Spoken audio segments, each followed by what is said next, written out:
Welcome to NJS Minds, the interview series where we introduce our staff members and explain a bit more about what they do on their day-to-day. As you know, my name is Jack Scott, and today I'm joined by RTA Litigator Rachel Hughes. So thank you for joining me today. Yeah. So could you briefly introduce yourself and explain a bit more about your expertise in road traffic accidents? Whilst I was at university training to be a primary school teacher, I worked for a claims management company. And then once I finished my degree, I did teach for a year, and then I decided to change careers and ended up falling into law practice and working for a solicitor there. And then I trained as a litigation executive, which I've now been doing for 22 years. What are the most common causes of liability in road traffic accidents, and how is liability determined? There's all sorts of different liability cases. So you can have your sort of straightforward cases where somebody's maybe gone into the back of somebody else, or you can have contested cases where there's a liability dispute because somebody might say somebody pulled out of a side road, whereas the party might say that they were giving way or somebody wasn't indicating, or there's various different types. It's also cases where involving pedestrians or cyclists, even cases involving potholes which might have caused an accident. And liability is decided on a case-by-case basis, really. It depends on the circumstances, and trying to decide from there who was at fault. What should someone do immediately after their accident in terms of protecting themselves and protecting evidence? So it's really important to gather as much evidence as you can from the scene. So even simple things that you might not think about at the time, the name of the driver, if you can get the address, that helps, or the telephone number. But also the most important thing is getting the registration number of the vehicle that's hit you. Obviously, these days, most people have smartphones, so take photographs of the other vehicle that's hit you, take a picture of the damage to theirs, a picture of the damage to yours. Even sometimes people take videos, but just sort of as much evidence as you can get from the scene, really, because people's memories fade as well, and whatever you can get at the time is really helpful later on. When it comes to making a claim, what are the key factors that make sure that someone is eligible to make a claim in the first place? So there's three different areas that we look at. So there's liability. So firstly, is the other person negligent? Have they caused the accident? Secondly, causation, which refers to whether the accident circumstances as described could have actually caused the injuries that a claimant is claiming. And thirdly is the quantum of the claim. So that means the value of the claim. Is it, from the injuries sustained, is it worth a decent amount of value? For example, if somebody's only injured with maybe headaches or neck pain for a couple of days, then generally they're not going to be awarded much in the way of compensation. So generally you wouldn't make a claim for that kind of a short period. Yeah. And can you make a claim if you're partly at fault for the accident?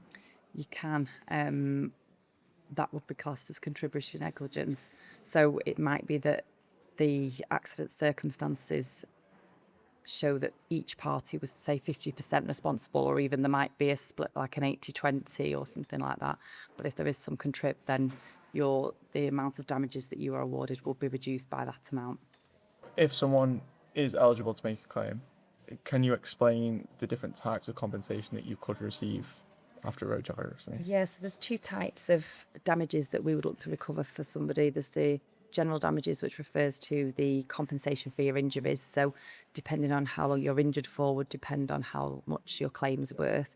But in addition to the compensation for injuries, we can also look to recover any lost earnings or other losses that you might have suffered. So, for example, damage to your vehicle, or if you were a cyclist and your bike was damaged, for example, and even other things like I had a client who had a laptop in the back of the car and it was damaged as a result of the impact, things like that. They was what you call special damages, so they're claimed in addition to any compensation for injuries.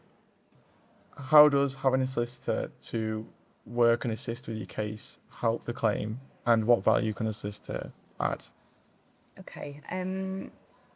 Obviously, in this type of a job, we're quite specialist in what we do. So we will liaise with insurance companies, negotiate on your behalf and try to get the best possible outcome.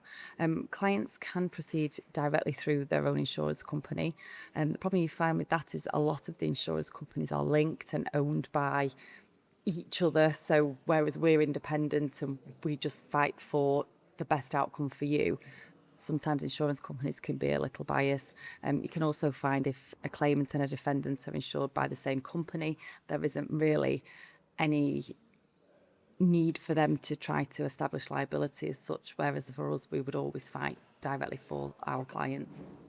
Are there any common misconceptions about road traffic accident claims that you'd like to clear up? The main one that sticks out to me is that people think it's quite a negative thing sometimes to make a claim, whereas if you have an accident and you are injured, then you are entitled to compensation. And some people's injuries can be quite bad, they can be quite lengthy, they can affect all different areas of your life. For example, you're just working, being able to work for a certain amount of time.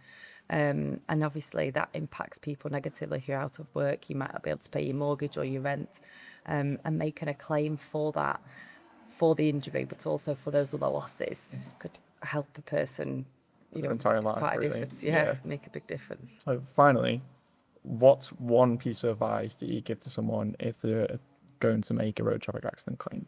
The biggest tip I would give to somebody who's looking to make a claim is just make sure you've got your evidence.